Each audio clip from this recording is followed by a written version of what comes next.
Hi there again. This is Mojo Dallas to talk about the Poser Unreal Portal, Poser the Game, Sprint 1.4, the latest 2 weeks worth of effort.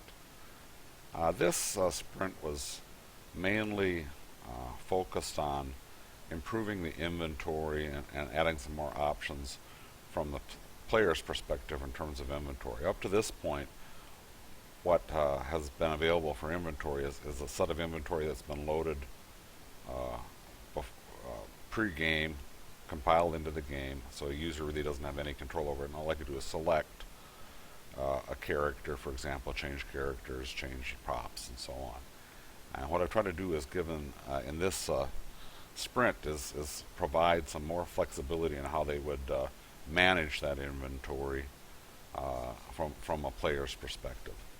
So we'll go ahead and look. First of all, let's go to the props. Oops, let's go to the props. And if you look at the props, you'll see right now that there's a number of folders now.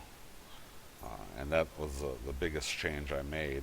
And folders, if you open a folder, you click on it, it has the items, for example, the clothes items belonging to Ryan. If we were looking at Allison, it would have brought back Allison's clothes. That was added the sprint before. The ability to go and bring back props that belong to a specific character. So normally you just go ahead, and if you remember, you go ahead and you could change them into a tank top, for example. The type of things you can do in managing it, you'll see on the inventory over on the right-hand side, there's an E now next to every item, and that's how you go ahead and edit or manage the inventory. So let's just go ahead and pick sandals here, and click E, and a dialog shows up here that manage inventory for sandals, and you can do a number of things. For example, let's start with you can duplicate the inventory, and now you see there's 2 sandals over here. Let's pick the second one there. You can go ahead and rename him. Let's just call him, no, I don't care, shoes. And you see it's changing him to shoes over here. You can go ahead and take the shoes and select him. You can move shoes. Let's say you want to move the shoes above the sandals. You can move them up, or well, let's go ahead and you can move them down too, back to where he was. So basically, you've got the ability for items here to go ahead and move them up and down, rename them, and so on. We'll go ahead and go ahead and close that up. The other thing you can do is let's just pick some of these props that aren't in a folder right now. Let's check on the patio chair here. Let's go ahead and hit edit. You can go ahead now and set the folder. Let's say that this patio chair, you want to go ahead and put them in a folder, let's say the furniture folder here. So you click the drop down box and select furniture, and you'll see the patio chairs disappeared, but if I open up the furniture, patio chair is there. So that's basics associated with being able to put things inside of folders from the inventory menu and manage inventory dialog. But speaking of folders, you can go ahead and let's say add a folder. You can go ahead and create a folder. Let's go ahead and first set him so he doesn't have a specific folder. And you see here, new folder shows up here. If I go ahead and edit him, I could rename him to test folder, and so on. I could go ahead and, I don't want him really here, so I can delete him.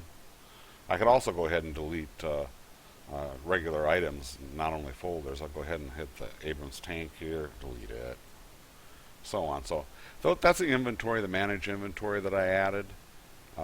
That's an important part of the game. It will give the player the ability to organize what he needs. The second major functionality I added is very important for building games actually in this platform, and that's up to this point, even at this point, what you've seen, I can only add or move around things that have been provided before the game was built. So it was by the designer which was me, of course, put all these items in there for the player to be able to head and select and move and delete or whatever they wanted to do with it. What I've added now is the ability to go ahead and take an item that's in the game. For example, we're going to go ahead and look at this table over here, which you'd already seen added here. But you go ahead and right-click on a table that if it's an item that has been placed in the game, to be able to add it to inventory. And this would be done for a number of things. This will allow me to go ahead and build little stores, and we can put or other people to build stores and place items in the game at design time, but it won't be in the player's inventory unless the player goes ahead and selects it. And so you select here in this example, you could actually put some ability to pay for it in the game as well. It's not here, and now all the items might be free, or they might but you could see building a store using this technology. So I've selected. I'm going to say select and add the item, and this will add it to the inventory. Oops, I'm going to add the item again. And it went ahead and added the folder, which is wrong, but we'll delete that folder. So it's added that patio table. Now the patio table is there, so that'll allow also for game programming. You see some things that didn't quite work there. This is still very much alpha level coding here. I put a lot of changes into this inventory module, and I'll be cleaning it up over the next couple of weeks. The patio table is now in the inventory. So, for example, you could say, like I said, an example of being able to select items that were put out there for the user to be able to select and put as inventory, and you could put them in folders or whatever you wanted to go do with them.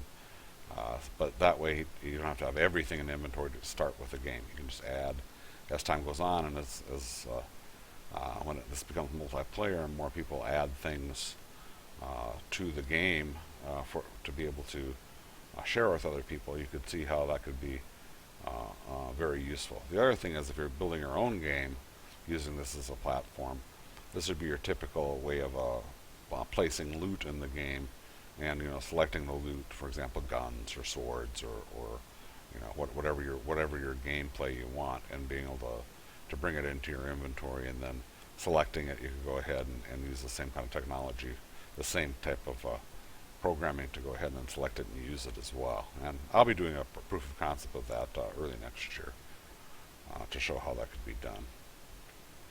Well, the other things that I added were just kind of some cleanup, some things.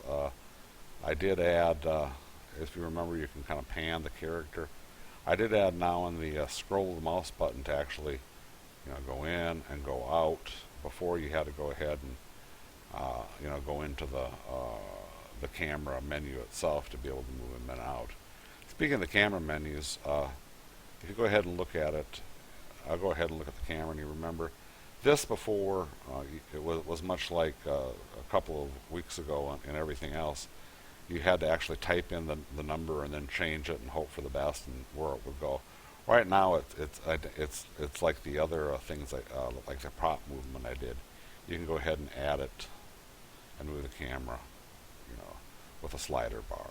Again, much easier to control it, and so on. So I did add that. I also added a number of props. I added some hair props, necklaces, glasses, hats, bracelets, rings, besides the clothes, and added a number of other characters like Rex and Roxy and so on. So that is they're in the game now as well, and have the ability to go ahead and change clothes like the other characters. That's it for 1.4. We'll see you next week. Or actually a couple weeks. Actually after Christmas. Thanks. Bye.